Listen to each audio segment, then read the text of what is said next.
Arc-en-ciel.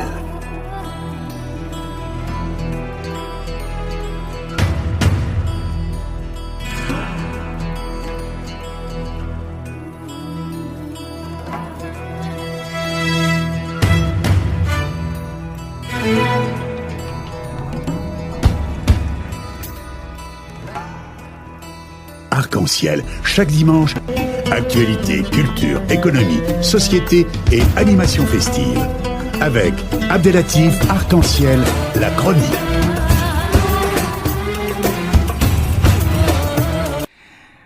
Mesdames et messieurs, retour au direct et comme ça a été annoncé, nous sommes heureux d'être en ligne avec monsieur Salah Chillaoui. Bonjour, salam alaikum, marhaban, akhi, c'est Salah. Bonjour, salam alaikum, Latif, et bonjour aux auditrices et auditeurs de Radio Pluriel. Merci infiniment. Comme vous le savez, donc ce dimanche, on le consacre à l'islam en Belgique sur différents niveaux, bien entendu, politique, comme vient d'être passé avec M. Redouane Ahrouch. Bien entendu, vous êtes le représentant de l'aspect institutionnel parce que vous êtes le vice-président de l'UMB, mais aussi un homme de terrain depuis un certain temps, et vous représentez bel et bien l'institution, les institutions musulmanes en Belgique, et notre objectif à travers vous, bien entendu, c'est de clarifier ce parcours qui est assez intéressant, le parcours institutionnel belge. Peut-être il est à part égale avec celui de France, le CFCM, mais par contre, la question qui se posera est la suivante. Quel parcours de votre institution en Belgique depuis sa création a eu lieu? Oui, donc notre institution, l'exécutif des musulmans de Belgique, existe depuis maintenant donc plus ou moins une vingtaine d'années. Cela fait suite à la reconnaissance des temporels des cultes musulmans par l'État belge. Donc par la loi du 9 juillet 1974, l'islam a été reconnu dans son aspect donc gestion des temporels, et cela aussi fait suite à la loi du 4 mars 1870 qui fait de la Belgique un cas particulier en Europe, à savoir que l'État belge reconnaît les cultes et les différentes convictions. Depuis, bien sûr, il y a eu la reconnaissance de la laïcité aussi comme système convictionnel et comme philosophie. Et donc, les musulmans bénéficient de cette reconnaissance. Et cela implique, bien sûr, qu'une institution officielle doit exister pour représenter l'islam et représenter les musulmans et être l'interlocuteur des autorités en la matière. Mais cela implique bien sûr beaucoup de choses. Donc, à partir du moment où l'État reconnaît donc les cultes et la laïcité, comme je l'ai précisé, c'est une reconnaissance que les ministres de culte, à savoir ici en ce qui nous concerne donc les imams, interviennent dans la paix sociale, dans le vivre ensemble au sein de la société, et l'État, donc l'État belge, prend sa responsabilité dans le cadre des traitements et pensions des ministres de culte, donc imams, prêtres, pasteurs, etc. Donc c'est ça, on va essayer de comparer un petit peu par rapport à ce qui se passe ici en France, si vous le permettez. Donc votre institution, il est sous la tutelle de quel ministère? En fait, notre institution, il n'est pas vraiment sous tutelle.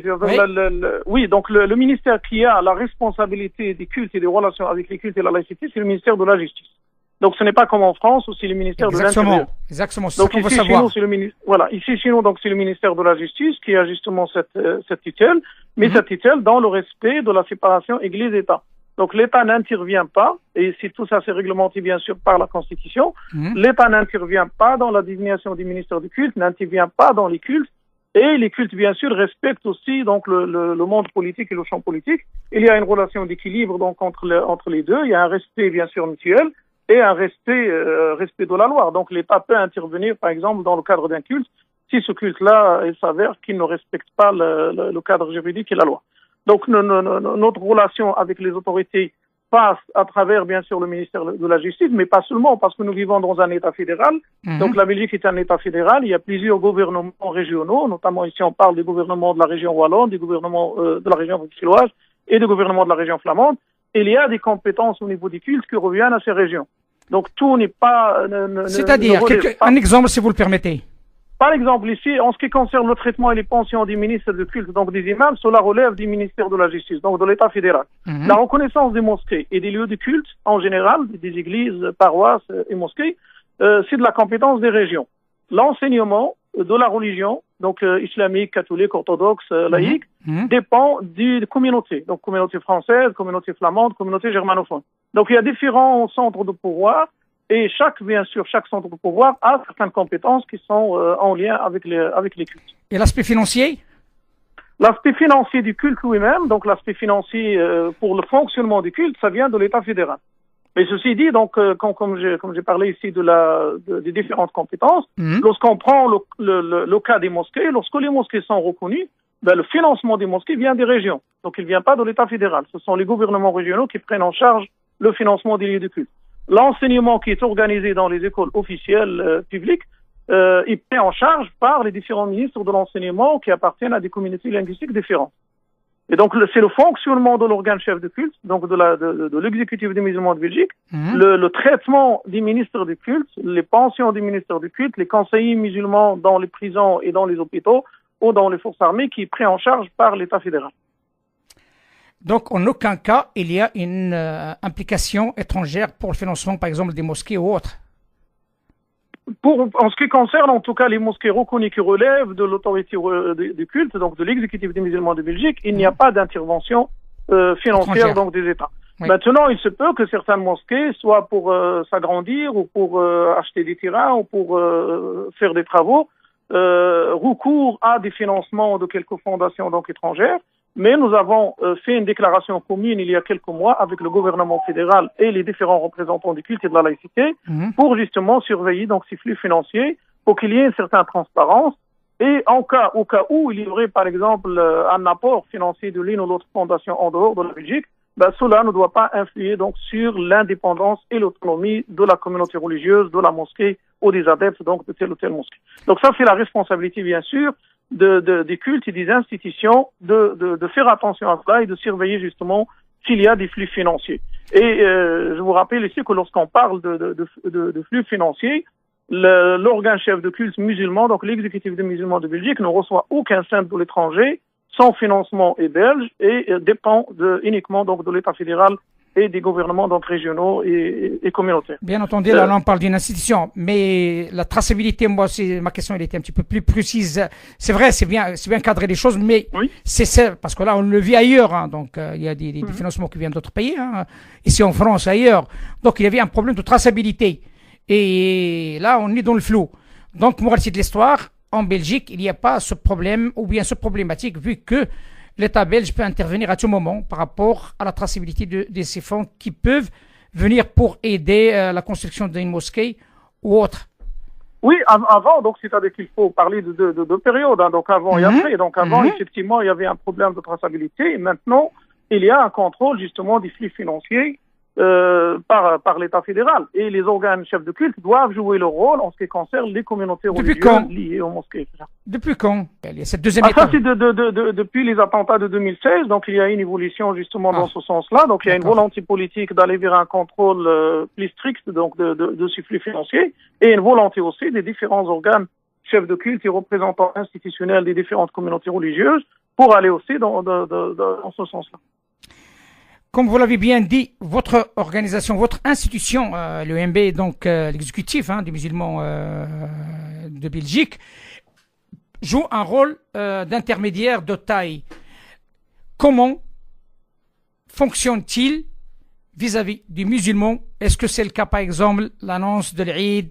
Est-ce que c'est le cas, par exemple, pour gérer le halal en Belgique ou autre, hein, donc le pèlerinage, tout ce quotidien des musulmans? Est-ce que votre institution joue-t-il un rôle ou bien il faut qu'il y ait une intervention aussi de l'État ou bien du ministère du tutelle qui est la justice? Non, c'est dans ses compétences en tant qu'institution, l'exécutif des musulmans de Belgique, de gérer tout ce qui est en rapport avec le culte musulman. Donc l'État ici n'intervient pas. L'État intervient uniquement en appui à l'organe chef de culte et à sa demande.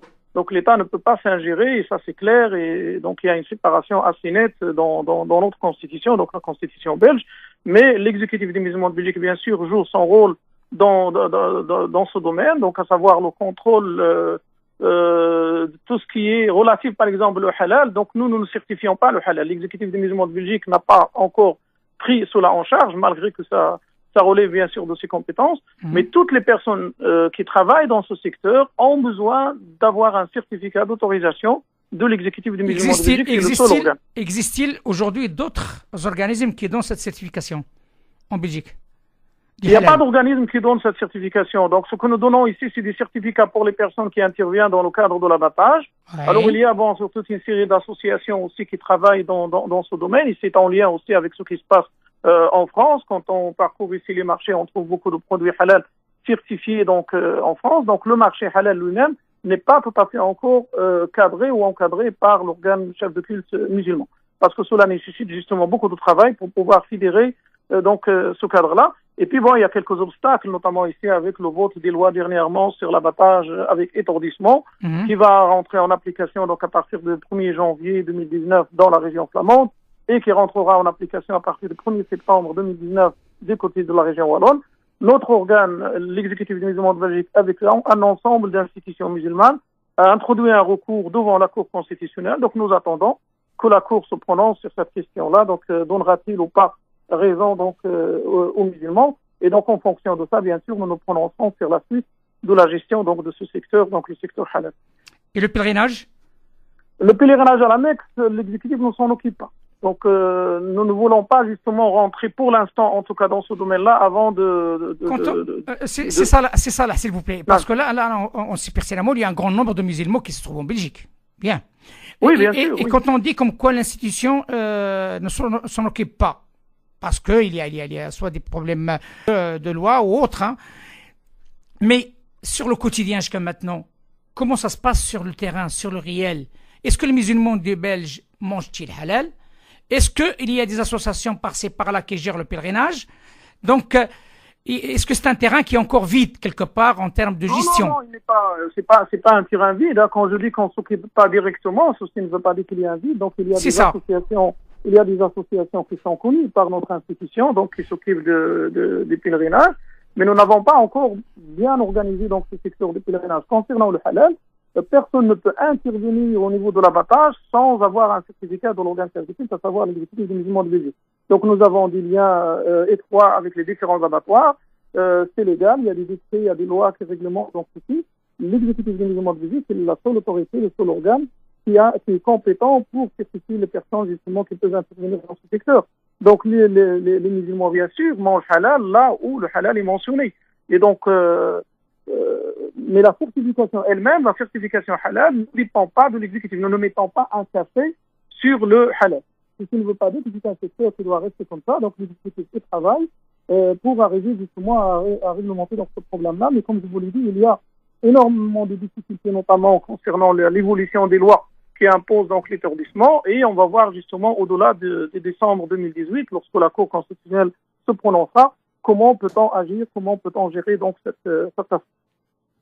Mais dans la différence de taille, en tout cas, entre l'exécutif des musulmans de Belgique et le CFCM en France, même si sont tous les deux des organes représentatifs et interlocuteurs de l'État, c'est que en Belgique, donc l'islam est reconnu. Et donc il y a des implications sur le terrain. Et ces implications, notamment, c'est au niveau des salaires, des traitements des imams, de la reconnaissance des mosquées et l'intervention financière, bien sûr, par ici, un enseignement religieux islamique qui est organisé dans le cadre des écoles officielles, des enseignants qui sont des fonctionnaires de l'État et qui sont payés, bien sûr, mais qui dépendent dans leur désignation de l'organe représenté des cultes musulmans, les conseillers musulmans dans les prisons, dans les hôpitaux, etc., qui relèvent de l'organe certifié, mais qui sont aussi rémunérés par l'État fédéral.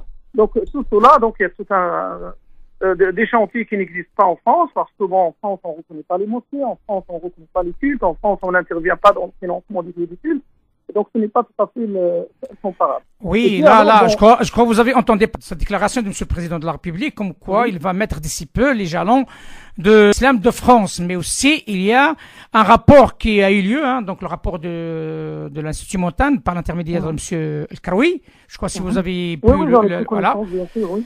Voilà, ce rapport explique d'autres points. Est-ce que ce rapport, selon vous, c'est un rapport qui peut être qui s'est inspiré de ce qui se passe en Belgique? Certainement. Donc il y a la Belgique est un modèle en la matière, hein, donc pour tous dans l'espace européen. Donc moi je ne connais pas un pays au niveau européen qui a justement institué cette relation avec les différents cultes et la laïcité.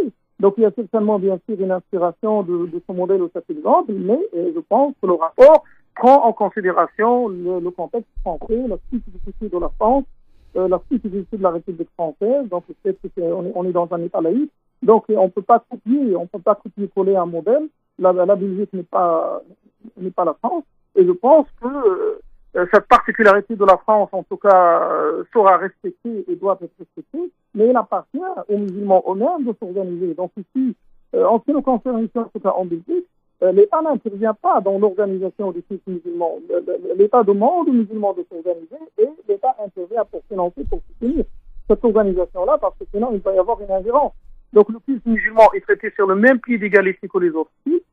C'est le cadre de notre constitution, c'est la neutralité de l'État qui se trouve à la même distance par rapport à toutes les convictions et par rapport à toutes les religions, qui gère bien sûr cet espace de diversité dans le cadre de respect donc, de la loi, qui permet une rencontre entre les différents cultes, les différentes convictions dans le sens justement de construire un vivre ensemble.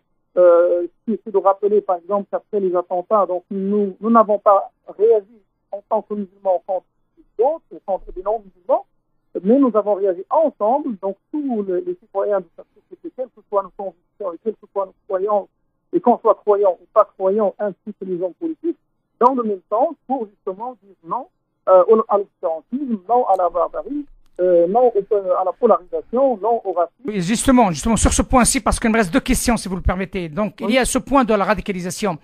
Quelle marge de manœuvre votre institut a eu pour agir et en même temps pour faire plaider le vivre ensemble auprès des jeunes et notamment de nettoyer un petit peu les mentalités de cette mentalité de haine et autres. Mais aussi, il y a une deuxième question qui est accolée à ça, comme vous l'avez bien dit, et comme tout le monde le sait, votre institution, elle n'est pas politique, c'est une institution dédiée à ces musulmans en Belgique. Mais quels sont vos rapports, par exemple, avec les partis politiques, et notamment le parti politique islamique qui porte le nom d'islam? Donc, c'est concernant le parti politique islam, nous n'avons pas de lien avec ce parti. Et pour vous dire la vérité, ce que nous pensons, c'est que nous respectons la Constitution.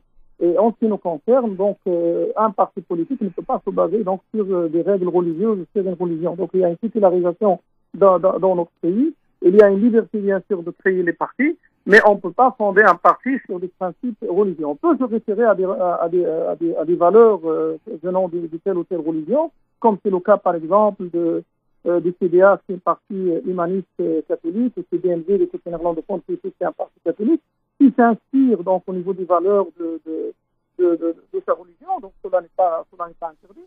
Mais de là donc à venir avec des objectifs religieux et les politiser ou se positionner en tant que parti qui représente une religion, nous ne sommes pas tout à fait favorables, mais cela malheureusement ça peut amener à polariser la société. Donc j'ai entendu tout à l'heure le débat, ça peut amener à polariser la société justement contre des non-musulmans.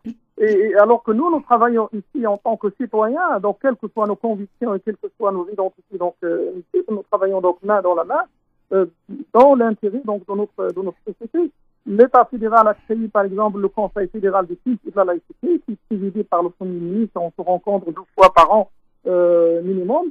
Et l'objectif par exemple de ce conseil, c'est de coordonner toutes les actions qui peuvent nous amener à travailler ensemble pour des valeurs communes et ensemble bien sûr pour la paix sociale dans notre société. Si vous permettez, je reviens sur la question de la radicalisation. Donc, bien entendu. Justement les problèmes de la radicalisation. La radicalisation a plusieurs raisons. Donc, il n'y a pas que des raisons religieuses. Si on dit que les causes de la radicalisation, c'est l'islam, ou les causes de la radicalisation, c'est la religion, donc on se trompe. Non, il y a l'économique, bien sûr. On va rappeler un peu le cause. Donc, il faut agir d'une manière sage, bien analyser le phénomène. Donc, c'est ce que nous avons fait donc en Belgique. Et nous sommes tout à fait d'accord avec les politiciens ainsi qu'avec les différents spécialistes experts que la radicalisation a plusieurs raisons, notamment économiques, politiques, sociales, etc. Donc des problèmes de discrimination, et que la religion intervient à un moment donné comme un vernis pour justifier ou légitimer donc cette radicalisation. Et là, donc sur le terrain, nous agissons chacun dans son domaine, chacun bien sûr dans ses compétences pour lutter contre sa radicalisation. En ce qui concerne l'institution musulmane, l'exécutif musulman de Belgique, nous avons mis donc un plan antiradicalisme en place, notamment par notre association avec les différentes communautés linguistiques donc, qui s'occupent de l'enseignement pour avoir des experts dans les différentes écoles qui interviennent là où des problèmes de radicalisme sont repérés. Nous avons désigné des conseillers musulmans spécialement formés pour lutter contre la radicalisation dans les prisons. Et donc, ils mènent un travail très très important, d'abord dans le cadre d'un désengagement de ces personnes ici alors dans la lutte contre la déradicalisation et la déconstruction des discours radicalistes. Nous avons mis en place un programme de formation des imams, d'abord pour justement. Et cette formation... donc, le sensibiliser à cette question de la radicalisation, comment détecter les signes de la radicalisation, comment pouvoir lutter contre cette radicalisation. C'est un programme que nous avons mis en place en collaboration avec des universitaires, avec des experts, bien sûr, dans différents champs, dans différents domaines. Et donc, nous travaillons donc dans cette axe-là avec les différents partenaires. L'État belge a mis en place, bien sûr, différents comités de lutte contre le radicalisme qui coordonnent avec l'institution, c'est-à-dire avec l'exécutif des musulmans de Belgique, quand la problématique touche à l'aspect religieux et à l'aspect, bien sûr, théologique. Et en ce qui concerne bien sûr la formation des imams, nous travaillons pour qu'il y ait une formation donc, en Belgique pour développer justement un islam de Belgique qui signifie tout simplement pas notre islam inventé, mais qui signifie une religiosité adaptée au contexte et prenant en considération le contexte sociétal de notre société, son histoire, et donc qui peut être intégré dans ce cadre légal et dans ce cadre institutionnel. Donc nous travaillons pour cela et nous avons mis en place donc des partenariats avec différentes universités. Vous avez certainement entendu parler de l'Institut de promotion des formations sur l'islam, connu généralement sous le nom Institut Marfour, donc qui a été créé. Mais nous avons été les acteurs principaux dans cet institut-là. Nous faisons partie des comités de direction de cet institut. Moi, personnellement, donc, je représente notre institution. Et nous sommes mis d'accord que dans le cadre de cette institution, l'Institut de promotion de formation sur l'islam, rien ne peut être fait en matière de culte sans l'aval et sans l'accord de l'exécutif des musulmans de Belgique.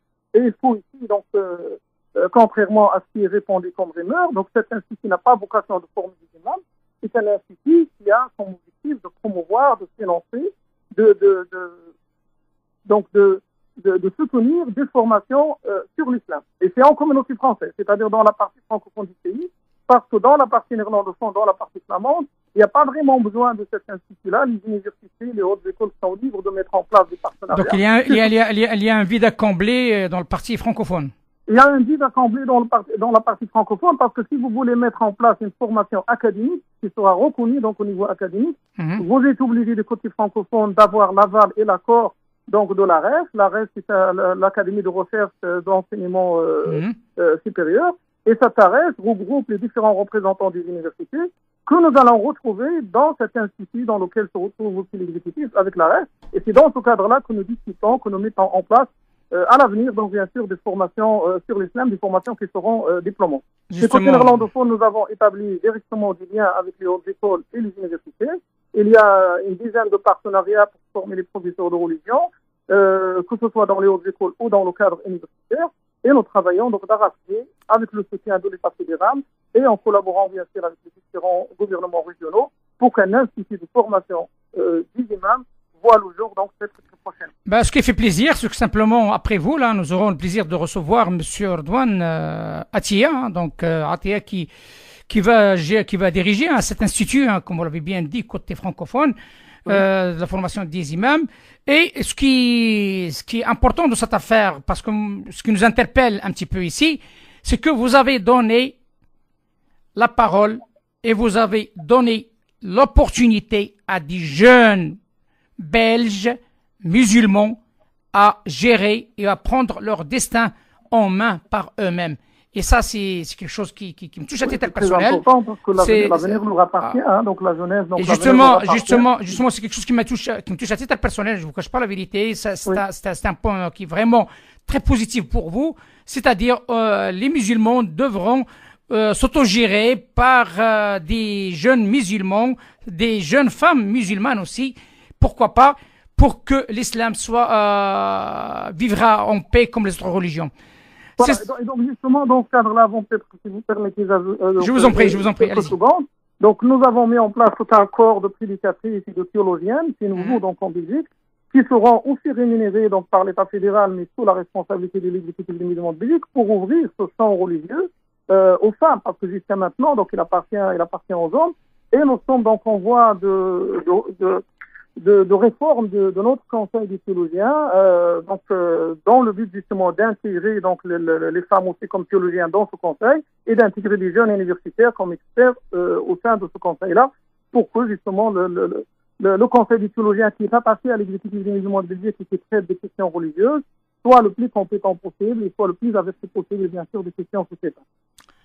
Monsieur Salah Chillaoui, le vice-président de l'exécutif des musulmans de Belgique. Donc, vous avez le bienvenu dans cette émission pour donner aussi plus d'avantages, plus clarification sur ce qui se passe en Belgique, parce qu'on est limitrophe, il faut dire les choses telles qu'elles sont. Et encore, nous avons déjà des problèmes que tout le monde l'a vécu, avec les attentats qui sont venus de Belgique jusqu'à ici en France. Et moi, je pense une ouverture de débat entre les deux institutions. Ce que j'ai passé, c'est d'appeler depuis un certain temps entre l'exécutif du musulman belge et aussi les différentes institutions et organisations qui représentent l'islam ici en France. Je pense qu'elle est tellement importante et nécessaire. Est-ce que, selon vous, y a-t-il une tentative, ça ne risque que minime de la partie française pour échanger, pour dialoguer, pourquoi pas, pour collaborer? Oui, bien sûr, nous connaissons nos homologues français, donc il y a de bonnes relations bien sûr avec eux et nous sommes demandeurs justement à plus de partenariat et de collaboration. Ça va de soi, donc nous partageons bien sûr les mêmes valeurs et les mêmes objectifs, donc nous sommes, comme vous l'avez bien précisé, donc des pays limitrophes. Et nous faisons face, bien sûr, à des problématiques transfrontalières. Donc, la problématique du radicalisme et du terrorisme, la problématique de l'extrémisme ne se limite pas à la frontière belge. Donc, ça touche au-delà même de l'Europe, le monde entier. Et la moindre des choses, justement, c'est de pouvoir, ensemble, nous et nos homologues français, donc se mettre ensemble. C'est le cas, c'est ça là. C'est le cas sur le plan sécuritaire. C'est le cas sur le plan ministère. Mais malheureusement, les concernés sont, ce n'est pas encore l'heure. Alors, moi, je pense que c'est des temps que, tout simplement, cette brèche doit s'ouvrir par rapport à une consultation, par rapport à un dialogue, par rapport à une conférence commune, pourquoi pas, entre les institutions qui représentent l'islam en France et avec les Belges. Bien sûr, chaque pays a ses spécificités, bien sûr, mais il y a des points communs qui méritent d'être approfondis, pourquoi pas, de prendre axe par rapport à ce qui se passe en Belgique, afin que l'islam de France puisse vivre, sachant que l'islam de Belgique, c'est un pays, elle vit dans un pays neutre. Ce n'est pas un pays laïque, donc comme c'est le cas, comme le cas de la France. Mais on peut considérer, cher Latif, quand on parle de la neutralité, ceci ne veut pas dire que la laïcité n'est pas présente. Non, j'ai dit, non, c'est différent, bien sûr, mais il faut bien préciser qu'il s'agit d'un pays neutre. La neutralité ne signifie pas la négation par rapport à la laïcité. Exactement, voilà. Mais c'est ça. C'est une laïcité inclusive. C'est une laïcité inclusive qui permet donc l'expression de croire ou de ne pas croire. Mais ce n'est pas une laïcité qui devient une religion de l'État et qui devient une idéologie anti-religieuse. Donc ce n'est pas le cas bien sûr ici en Belgique. Mais non plus en France, Ce n'est pas une religion, la laïcité. La laïcité, je sais bien. La laïcité, c'est une chance pour les musulmans aussi de s'exprimer et en même temps de vivre leur foi. Donc, quelque part, il y a un atout par rapport à la laïcité française. Mais néanmoins, nous vivons ces derniers jours beaucoup de mouvements sur le dossier. Espérons que l'accouchement sera un accouchement vraiment de bonheur pour que l'islam de France puisse vivre en paix par rapport aux autres religions. Nous tendons la main à nos frères de France pour pouvoir travailler ensemble et relever ces défis ensemble. Vous savez, Bruxelles est à 350 km de Paris, ce n'est pas très très loin. C'est même plus proche que Lyon. Oui, et donc, nous sommes là, donc, à côté de nos frères. Nous devons travailler ensemble, organiser donc des journées d'études, des rencontres pour pouvoir avancer ensemble sur ce dossier-là. Nous sommes disposés. Et merci beaucoup, en tout cas, pour tout ce que vous faites. Le plaisir est pour nous. Appel lancé à bon entendeur. C'est Salah Chillaoui, le vice-président de l'exécutif de Musulmans de France. Merci infiniment d'avoir accepté cette invitation. À très bientôt. Merci, à très bientôt. Au revoir, monsieur. Au revoir. Arc-en-ciel.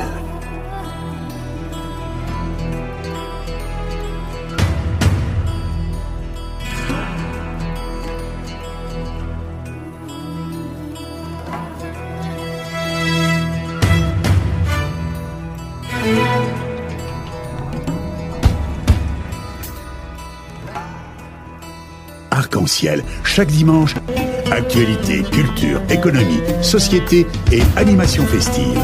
Avec Abdelatif Arc-en-Ciel, la chronique.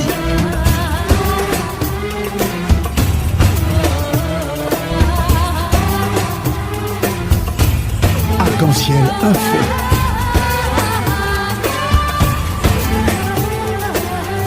Arc-en-Ciel, animation festive.